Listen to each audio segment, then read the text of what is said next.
What's good, you YouTubers? It's your boy Trell. As always, that's Trell. And this right here is my hetero man life partner, Paul. Hi.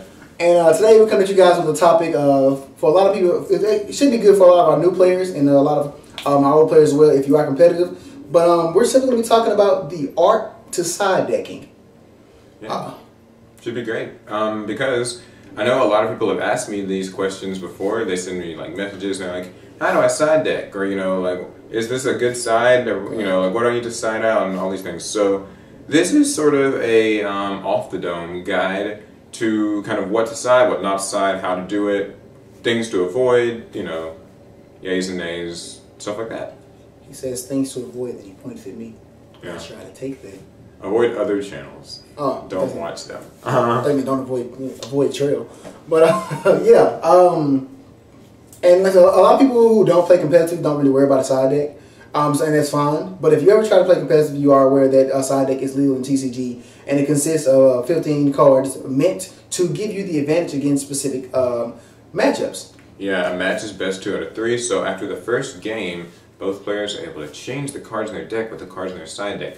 All that you have to do is make sure that by the end of it, your side deck is still 15 cards. Correct. So, yeah.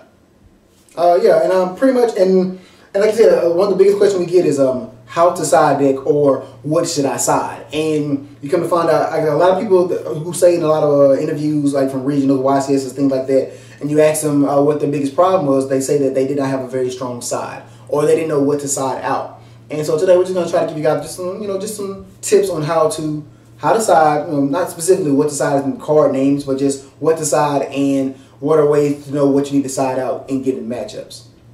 I guess I'll start with a quick tip, and we'll just kind of go back and forth. My first one would say that side decking is not meant to be an extension of your deck. It's really meant to change your matchups. So I know a lot of people kind of have this misconception that like, oh, well, I couldn't fit it in my main deck, so I guess I'll just side it. Right. Or they'll say things along the lines of like, well, like I have to, my engine, like, won't work if I use this or that or other, so I can just side extra copies of it to like add in when I need. No, it doesn't work that way. Right. So you're not supposed to side your third copy of Gravekeeper Spy in your Gravekeeper deck. You're not supposed to side your third Obelisk. That's not really how it works. And you're also not supposed to side in like a third upstart goblin or like that doesn't, like if you're running 2, that doesn't really work that way. Right. Which brings me to actually a quick thing for my locals. Actually, there's a guy at my locals. He was trying to side because he kept saying that he felt like his main deck was strong, but when it came down to the side deck, he didn't know what to do. But he wanted to main Chicken Games. We all know Chicken Games is this fun card. Woo. But he wanted to main Chicken Games, but he could not find any space. So I was telling him, well, you can't find space, don't worry about it. Somebody sitting next to him decides to tell him, man, you should just side it. And first things first, people, we believe in supporting ideas, and we're not very critical of things. But I want you guys to understand that with me, I do believe there are such things as stupid answers, and that was one of them. Yeah, that's a good example of it's not your side isn't your extra cards. Right. It is like it's for matchups. Your side deck is meant specifically for how do I beat this matchup or have a better advantage over this matchup than I did in the previous game. That's strictly what the side deck is for. And there's never a time in any part of Yu-Gi-Oh history that you guys are going to be able to say that I can side into Chicken Games because it will help me do X, because it doesn't. Cut it. Your side deck is meant to advance your game state. So when you look at your side deck and you realize that this specific card is not advancing your game state, it should not be in there because it's taking up space for something else that you may actually need. Another thing is that side decking is contextual, so what you side at your locals should differ drastically from what you'll side at a regional or YCS. Yes. What do I mean by that? I mean that if you go to a big event, you'll see a lot of Necroz or Burning Abyss or whatever the top deck is at the time. At your locals, that might not be the case. At your locals, you might have your local Ultra Athlete player, more casual there, your Despot OTK guy. And the thing is, that might take up a majority of your locals too. Like, it might be one of those things where, there's only like one Shaddoll player at your locals. So don't waste your time siding like Shadow and Prison Mirror, thinking, I'm siding this for Shaddolls and Burning Abyss, and there's only like one at your locals. Or, even Imperial Iron Wall, or, any these types of floodgates where maybe at your locals, that doesn't help you against, you know, just kind of the flood of rogue casual decks. So at your locals, it might be better for you to side copies of things like just smashing ground, one card removal or something like that. I don't know. But at a bigger event, that's where you kind of want to get a more concentrated side deck that's targeted toward what you expect to see. Toward the masses, right. So that's a big mistake I think a lot of people make, is they kind of forget who they're playing against. And it can go in the inverse. Yeah. You can also be preparing for an event and think that you're going to face a random flip effect deck or something at, like, you know, YC. Yeah. That doesn't really happen. So that's another one of those things. Just don't, you know, be sure that you're very aware of where you're going to be playing, because that probably has a lot to do with, you know, what you're going to decide. And also, to piggyback off that, another thing to try not to do, considering the fact that you do have total access to your own side deck, try not to main deck cards that are meant for a specific matchup that won't help you any other way in any other matchups against anybody else. I mean, yeah, big mistake. Yeah, I mean, like I remember talking at the locals, there was this guy who was going around asking everybody what they were playing, and he knew that I was playing Shaddolls. Now, I was the only Shaddoll player there, but he main decked Shadow Imprisoning Mirror. So he main decked multiple copies of Shadow Imprisoning Mirror, hoping to possibly face the one Shaddoll player in the whole entire shop in the tournament. Yeah. Did not play me, and every time he drew that card in his matchup, it was a dead card. So that was one card in game one that could have possibly been something better to advance his game state, but he was so worried and trying to be specific against a specific matchup that he thought he'd have a problem with, that it totally messed up his game. So try to steer away from things like that. If you think BA is a problem, that's cool. It's cool to have main deck outs, but make sure if you're going to have an out that's going to be towards BA, make sure it's also something that hits other meta as well. Yeah, or your locals better be like nothing but BA if you're going to do that. Like nothing but. Right. Yeah. Exactly. So let's get into some tips about what you should actually be siding in and out, because this is actually a problem a lot of people have, I know too, is they're just kind of like, okay, I've got this side deck made. What do I side out? Right, what do I take out? Because when you get, you know, you're preparing, then you get into the round, and what ends up happening is, like, it's after game one, and you know, like, okay, I'm going to put in these Iron Walls, I'm going to put in these Light Mirrors, I'm going to put in these, you know, whatevers, but then you look at your deck, and it's like, what am I supposed to take out? Right, I need this, I need this, I can't. Because I need all these things, these are important, and I can't take out this and that. So, some quick tips. Some of the cards that I tend to gravitate towards when it comes to siding things out, Upstart Goblin, Pot of Duality are typically kind of safe bets. More Upstart than Pot, but really both of them. Any cards like that, any kind of just spells that are just meant to be play and profit, you can usually afford to side those out. I mean, you know, because in many situations that you'd rather that be a card to stop your opponent than a card necessarily that just kind of gives you a draw. It could be anything. Right. It's more random, yeah. Didn't you suggest traps? Usually you say you usually do traps. Yeah, in my case, first of all, I tend to not run a lot of trap heavy decks as is, but a lot of times, especially if you're trying to go for it, if you need to get the things faster, I would side out a lot of like my slower cards, like my traps, things like that. Like, you know, everybody knows that I play Shaddolls. Back when I ran Sinister Shadow games, things like that, I would sometimes side those out for something quicker, or maybe I take Sinister Shadow games out for Denko Sekka, because you realize they're kind of counterintuitive, so they don't really, you know, if I go Denko Sekka, I can't Sinister Shadow games. If I got Sinister Shadow games, then Denko Sekka's not good. So in those cases, you need to know what can work against what, and that's how, you know, to side out. A lot of times, and another one of my biggest things is, if you already know that you have a good matchup against a certain deck, your thinking process, at least in my case, this is how I think. Your thinking process should be not really trying to stop their deck, but your thinking process should be trying to stop their deck from stopping your deck, because you already have the advantage. So if game one, let's just say game one, I'm playing, I don't know, we'll say that I'm playing the Crawls against, we're just being hypothetical. Let's say I'm playing the Crawls against UA.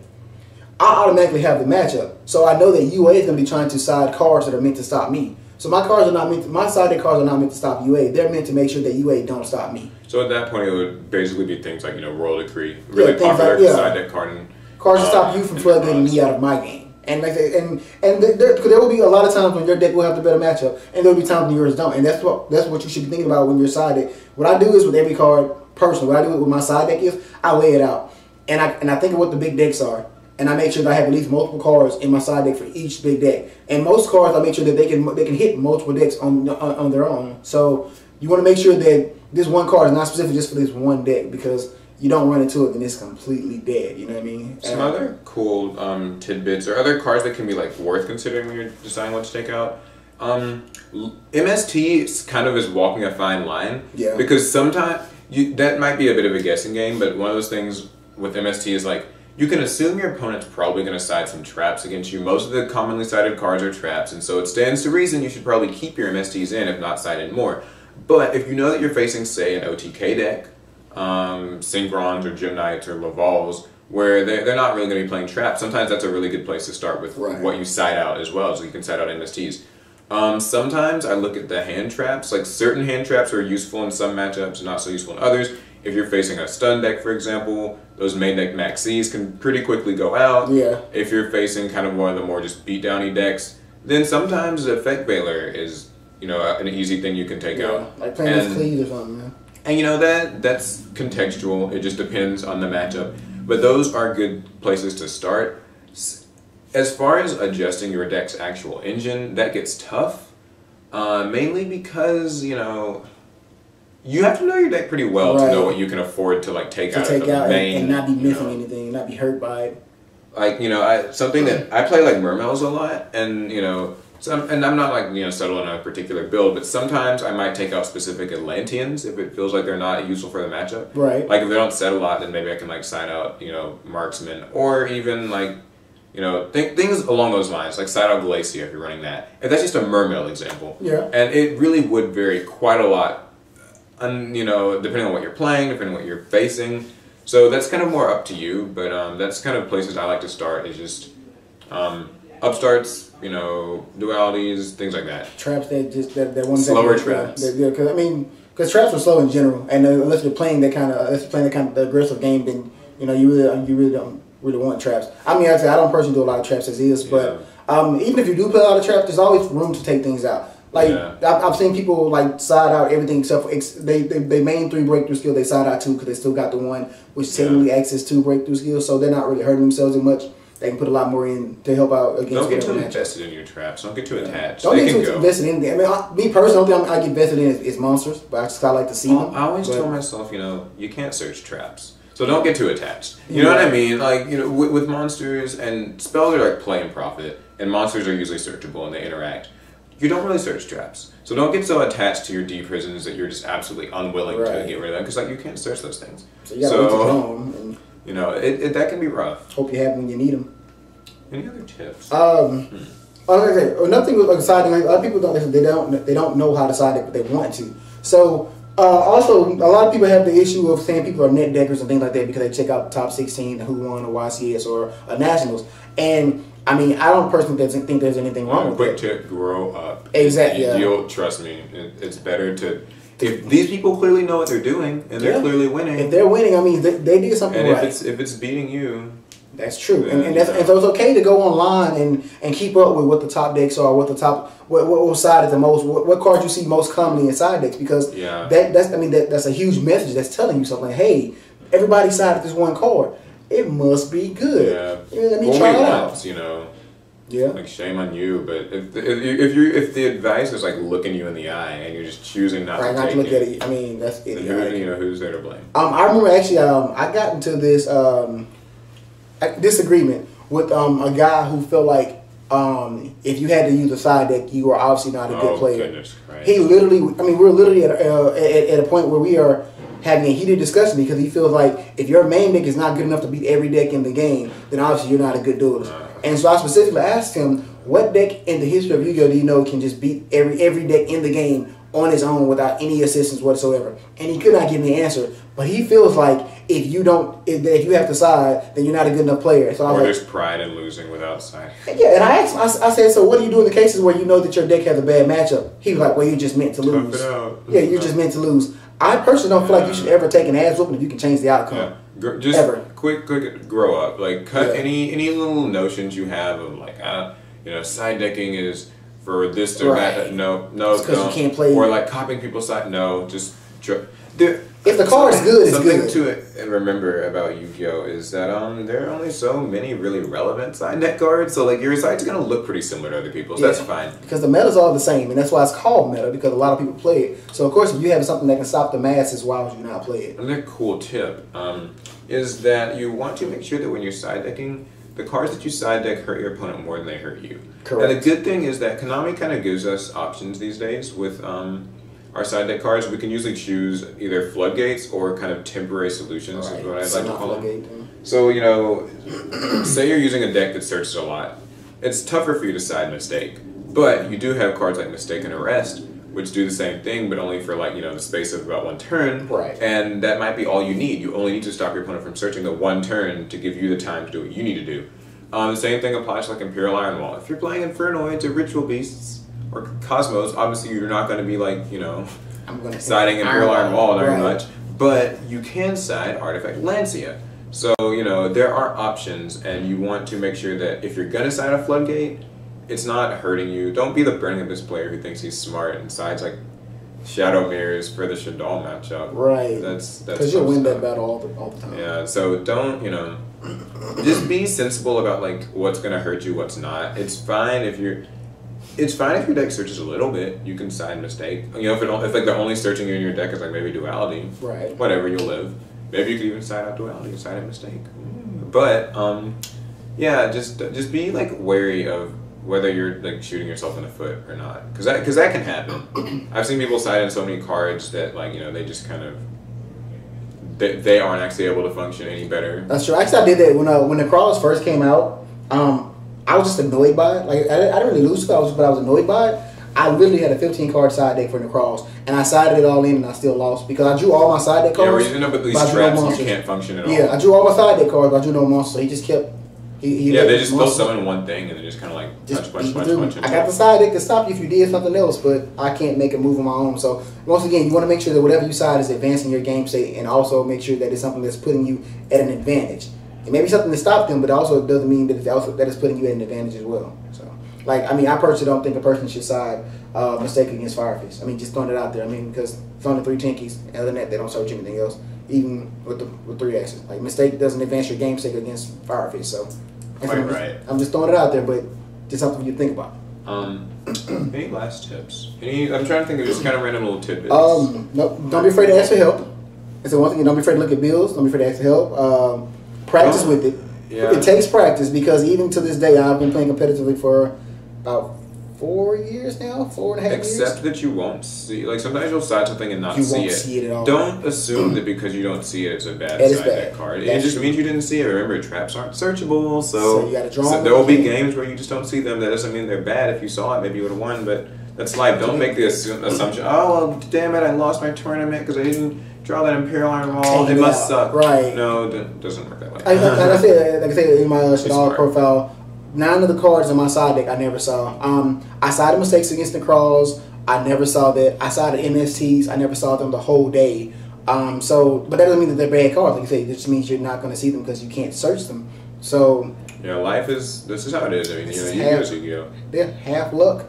A quick small tip when you're siding is, you don't necessarily you don't have to show your opponent what you're siding. I hope you guys aren't doing that. But also, there are other you can side by doing what a lot of people call shadow siding. Oh yeah. You just take your 15-card side deck, just shuffle it into your deck, give it a few shuffles, then just take 15 cards out. If you don't see what I'm saying with that, it just means that you're still siding the 15 cards you won, taking any 15 cards out, maybe including some of the side deck cards you didn't actually plan to side in. Exactly. But by the end of it, your opponent has no real indication of what you sided, how many of the cards you sided, things like that. Right. Because if I'm like a Shaddoll player and I see my opponent after game 1 immediately set out 3 copies of something face down, it's like, I wonder if that Shadow Pierce the Mirror. Huh. Who'd have thunk? These 3 MSTs and 2 Decree going. Yeah, so you have to. So this can give you a little bit of element of mystery to your side deck. And I love mystery. I mean, that's half the game for winning for me. Surprise. And also, just practice with your side. Practice with it. You're going to need to practice. I mean, there's not one person who plays competitively that can say that they don't practice their side decking, because even though a card is good in your side deck, if you don't have a way to put it into your main deck, it serves you no purpose whatsoever. Ask your opponent what they sided against you after the game. If it's not like, sometimes people don't really like to share, but if it's like locals, ask your opponent afterwards. Be like, hey, what did you side? Because if it matters, ask the stuff like that. Sometimes people will be like, I'm not telling you, and they'll run off. But other times they'll be nice. They'll be like, yeah, I sided these, and I expected to. And sometimes you'll hear your opponent say the same thing. They didn't see the card they sided in. Yeah, it happens a lot. So, it's fine. It's life. It's Yu-Gi-Oh! Yeah, tacos. So, that's really about it for the tips I had. What about you? Yeah, that's about it. Yeah. Just Alright. side well. Use a side deck to begin with. If you're Yes. if you're not using one already, use a side If deck. you care about winning, I mean, and I don't mean me. winning is everything, but if you want to win, you want to Yeah, be it will good, give you an edge. and everybody likes the edge. So, other than that, shout outs to everybody we met at YCS Dallas. It was a great time. Yeah, we probably do a little video recap of everything. We should probably do that. We can. It was great. Love you guys. And follow us on Facebook, Twitter, Twitch, YouTube. I'm not doing a giveaway this month Corn Hub. because